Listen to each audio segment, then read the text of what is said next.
చూస్ country delight, live better. ఇప్పుడే country delight app ని download చేసుకోండి. బ్రేకింగ్ న్యూస్ చూస్తూ ఉన్నాం.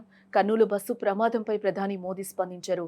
మృతుల కుటుంబాలకు సానుభూతి ప్రకటన తెలిపారు.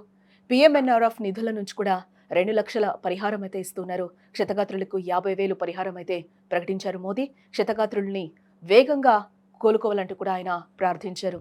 ఆంధ్రప్రదేశ్లోని కర్నూలు జిల్లాలో జరిగిన ఘోర ప్రైవేట్ బస్సు ప్రమాదంపై ప్రధానమంత్రి నరేంద్ర మోదీ తీవ్ర దిగ్భ్రాంతిని వ్యక్తం చేశారు. ప్రాణాలు కోల్పోయిన వారి కుటుంబాలకు ప్రగాఢ సానుభూతిని తెలిపారు ఆయన.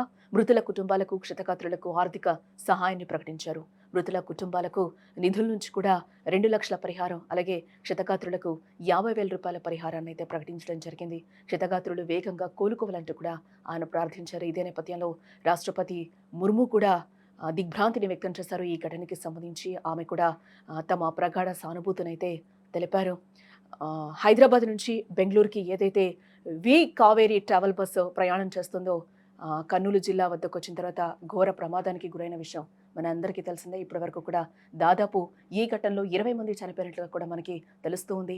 ఆ ప్రమాద స్థలిలో అయితే ఇంకా కూడా అక్కడ సహాయక చర్యలు కొనసాగుతూ ఉన్నట్లుగా కూడా మనకి సమాచారం అయితే అందుతుంది. ఇదే నేపథ్యంలో ఒకే ఫ్యామిలీకి చెందిన, నెల్లూరుకి చెందిన ఫ్యామిలీ కూడా ఉన్నట్లుగా అయితే తెలుస్తూ ఉంది. అక్కడైతే మృతదేహాల్ని గుర్తుపట్టే పరిస్థితి కూడా లేదు అన్నట్లుగా కూడా మనకు అక్కడ ప్రమాద స్థలి నుంచి అయితే మనకి సమాచారం అయితే అందుతోంది.